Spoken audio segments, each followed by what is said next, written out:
New birth is not a change of character. Somebody was bad.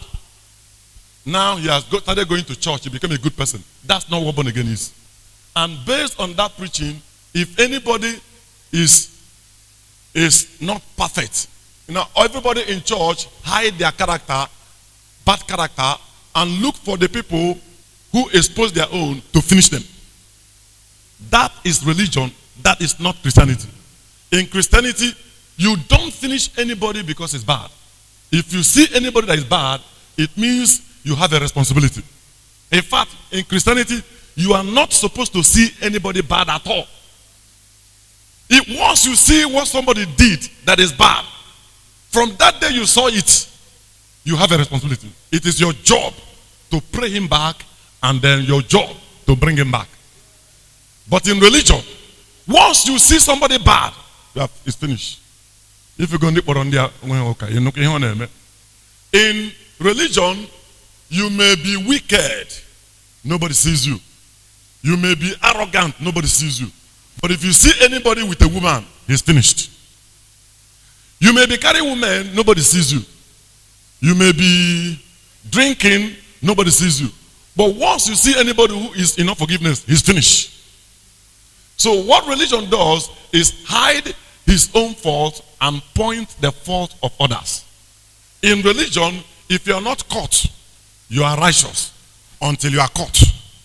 So you can be doing it, let nobody catch you. Hallelujah. So new birth is not a change of character. Although new birth must enforce change of character. But that's not what it is. New birth is not that things are difficult for you.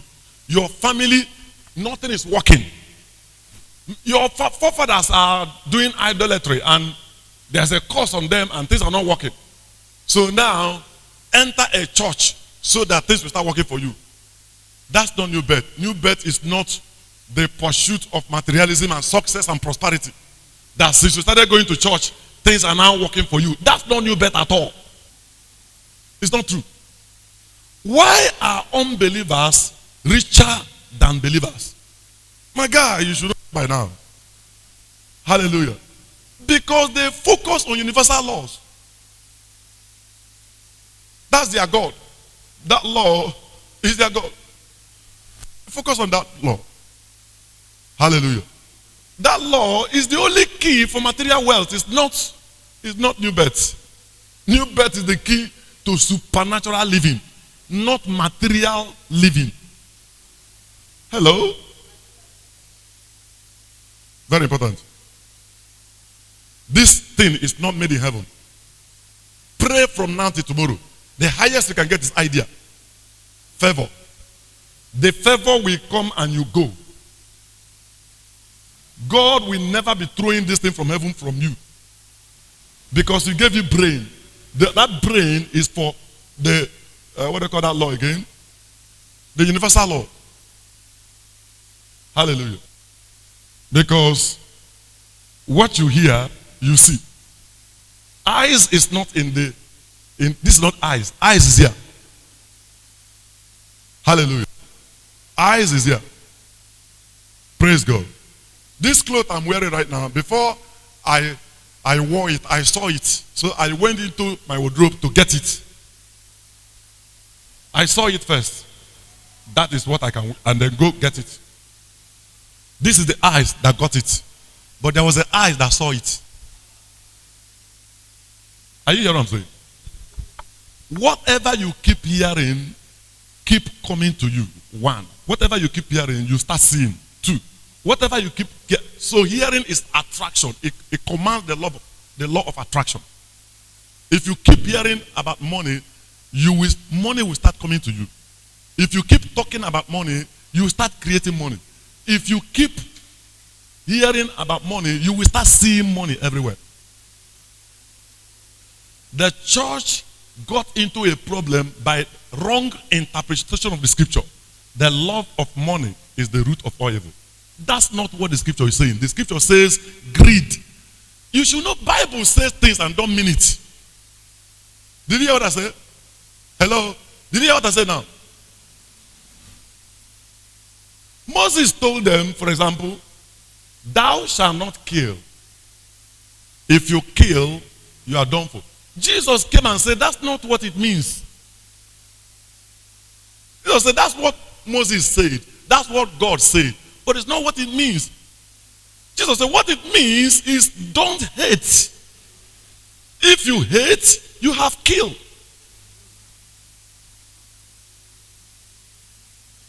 Hallelujah. So when you're reading the Bible, you should be able to find out that's what he said, yes, but what do they mean? So don't stay away. Hallelujah. Anyway, let's go back again. So being born again is not joining a church in order to be rich. No. No. It's not the pursuit of materialism.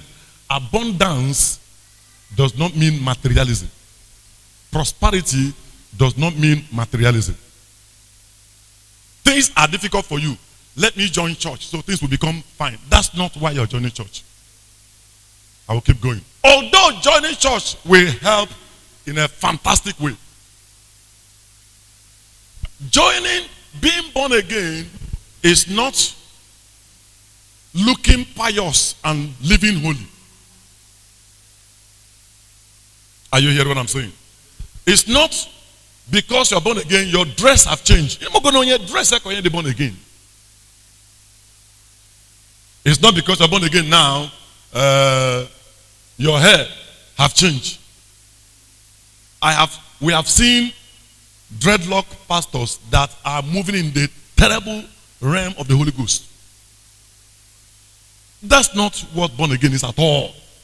So for anybody to draw a dress and say, if you don't wear this dress, don't come to this church.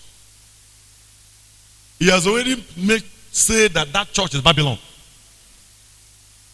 Are you hearing what I'm saying? Church is a place where bad people should come. Church is a place where who? Bad people. That's what the job of the church is to. The church is a hospital for bad people. Did you hear what I said? Church is what? A hospital for what? Bad people. So if you keep all the bad people out and you keep only the good people in, what is the business of the church? I have not come that to change the righteous, but that the sinners will be righteous. Are you following me? He came for sinners. He didn't come for the righteous. Very important. Are you hearing what I'm saying now? Are you hearing what I'm saying? He said, Pastor, are you saying that people, when they met Christ, they will remain the way they are? Relax. Relax. He has not met Christ. He came to church and was getting rules, do's and don'ts. He has not met Christ. If you meet that man, you will change. Praise the Lord. It's a personal encounter. And it's level by level. It's not church doctrine. It's level. Everybody has his own level. As we are here now, all of us are in different levels. And he talks to us at our level. Shout hallelujah. What is born again? The rebirth of a human spirit. Say it, everybody. Born again is the rebirth of a human spirit in the class of God. I say it again. The rebirth of a human spirit in the class of God. I say it again. The rebirth of a human spirit in the class of God. Again, the rebirth of a human spirit in the class of God. Again, a human spirit being reborn moved away from the class of man and brought into the class of God. So physically looking, he is man. Spiritually, he is God. That's what that scripture is saying. That's all it's saying there. Amen? Look at it now. He said, you have been, look at that word. Regenerated means your generation have changed. You're no more in the human class. You are now in another generation. Hello? Say with me, I'm not in a human class anymore. I didn't hear you. I'm not in a human class anymore. Come on, I didn't hear you. Say it loud. I'm not in a human class. If the church understand what born again is, there will not be fights over who is righteous and who is not. This fight is actually coming. They feel that somebody who's born again is a replica of somebody who is an Israelite. The church is preaching born again as if a born again person is an Israelite. They are liking a person that is born again like the covenant fathers, like Abraham, Isaac, and Jacob, like Israelites, like prophets. A born again person is not in their class. Hello? It is sin, error, to liken born again person in the class of the prophets, covenant fathers, and Israelites. To teach a born again person what you are teaching Israelites is error. And that's what's going on in the church. Once this, let me tell you something. They say clearly that, if the purpose of a thing is not known, abuse is inevitable. And I say, if you can't find what you're looking for, you have not defined it well. The church have not sat down to define what is born again. That is why there's a fight everywhere about the doctrines to keep and doctrines not to keep. When you are born again, you become a child of God. Say, I am born again. Now I'm a child of God. Now let me tell you this. An Israelite is not a child of God. Hello? Did you hear what I'm saying? Abraham was not a child of God. You didn't hear me. Abraham was called a friend of God. Not a child of God. To liken a child of God to Abraham, they are not getting things from God the same way. Abraham was a covenant friend of God. Israelites were covenant workers, slaves of God. Did you hear me? An Israelite is a slave to God.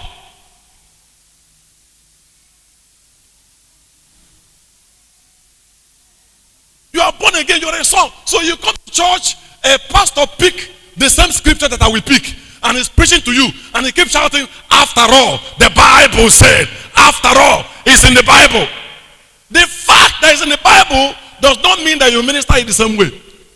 I have taken time, and I won't do that today, to let you know, people that come to this church, that the Bible has 4 laws. How many laws? God is a government, so he deals with laws.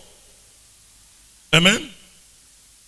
God is what? A government. Say, God is a government. He deals with 4 laws. He deals with law at every point in time. In this Isaiah, among many scriptures, Isaiah chapter 9 and verse 6, he said, government shall be upon his shoulder. Verse 10, of the increase of his government and peace, there shall not be any end. God is the government.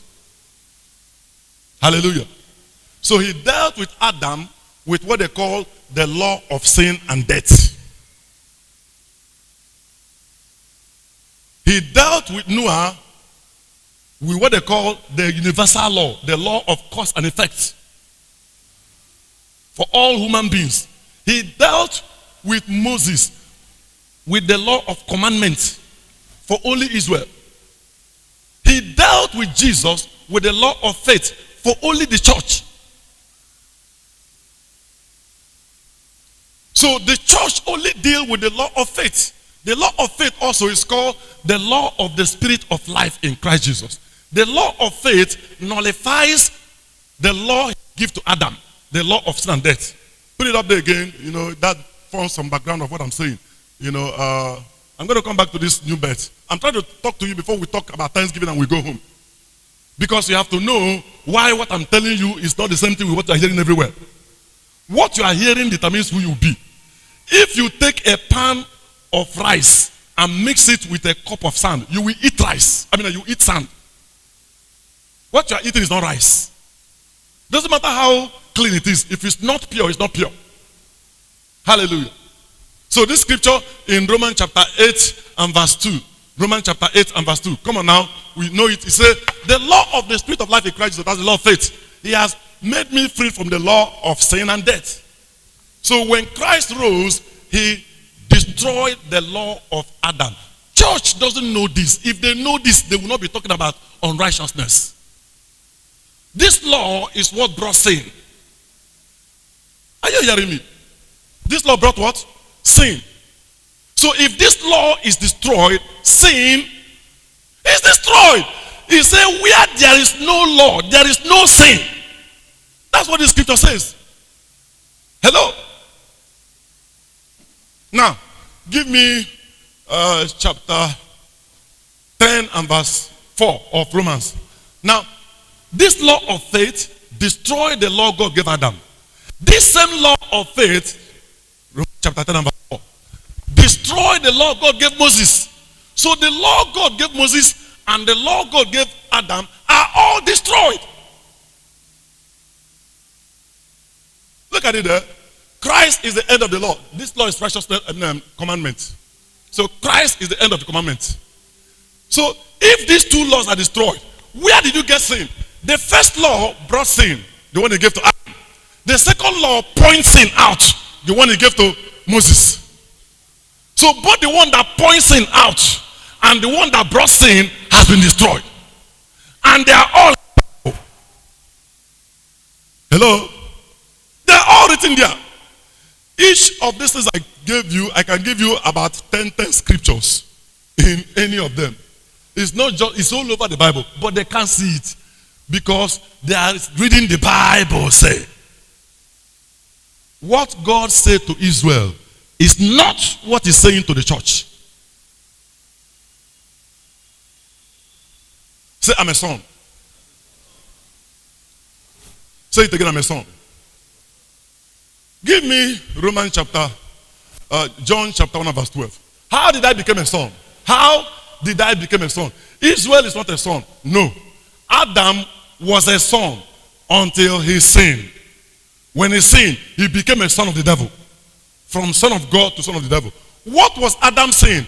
He received the devil as his Lord and Savior instead of receiving Christ as Lord and Savior. That's what it means to eat the tree of life and death. He would have eaten the tree of life. The tree of life is receiving Jesus. Jesus is the life. Those things are mysteries. So what Adam did. Now let me say one more time. Being born again is not returning us to Adam's position. No. Being born again is returning us to the position Adam would have been if he ate the tree of life. Hello? So somebody said, Adam missed it, Christ got it, we are back. No. We are not back in class of Adam. We got higher than Adam. We are higher than Israel. We are higher than Adam. God at any time never lived inside Adam. God is now living in us. Hit your chest and say, this is the house of God. Let me tell you something. When you are praying, bow down your head like this and pray. Stop. Even if you are looking like this and pray, you're only deceiving yourself. The God of Christians don't live in the sky. He lives in the Christian. Push your neighbor, say, our God. He lives in us. Say, our God. He lives in us. Tell your neighbor, I am the house of God. Tell your neighbor, I am the church. Say your neighbor, this is not this building. I am the building. That's what Christianity is. In Judaism religion, they were going to church, they were going to the temple to meet God. Here, the house of God gathers in the house to meet God.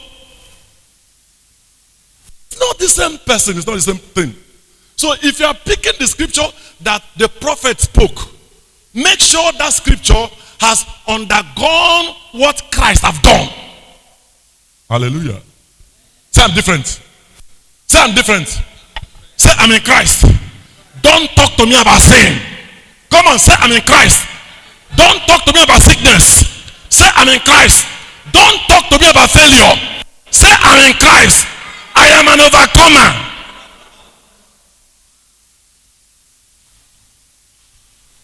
He said, as many as receive him, he gave them power to become sons of God.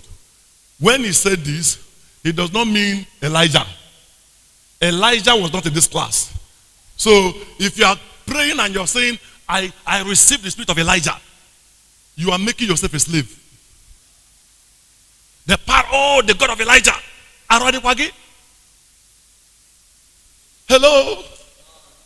We are not in the same class. Elijah was not a son of God. He said, Pastor, what are you really saying? Let me show you, let me go back again and show you how Jesus addressed Israelites. John 8:44. John 8:44. Israelites and Christ were having some talk. So in chapter 83, I don't know how we can go back a little, but I don't want to read so much because even this 84 is too big. So in chapter 83, and they told Jesus, our Father is God. And Jesus should know, because Jesus is not just the Son of God. He is the God that manifested in the physical as a son. I say it again. He is not just the Son of God. If actually he is not the Son of God. He is the God that manifested in the physical as a son. Why did he manifest in the physical as a son? He wanted to show you that you are like him. And every one of you is like him. This is how all of you should be. I am your representation. I am your life. Anything I am, that's what you should be. Anything I have, that's what you should have. That's why he manifested in that form. He manifested in that form because the job of Christ is to show you who you are. That's what they call the truth. When he said, I am the way, the truth, and the life, that truth means two things. Number one, I am the person representing every mystery in the Old Testament. Number one. Number two, I am the person that is the reality of your life. That's what the truth means. I am the way, the truth. In other words, if you see me, you have seen you. So he says, you guys say, our Father is God. God is our Father. Jesus said, what? I mean, if God is your Father, I should know. I'm the God. He started telling them, you are of your father who? Let's stop. How does Israel become the father of the devil? Because when Adam sinned, every human being became what? A child of what? The devil. So God went, say, I want to come into the world to save the world.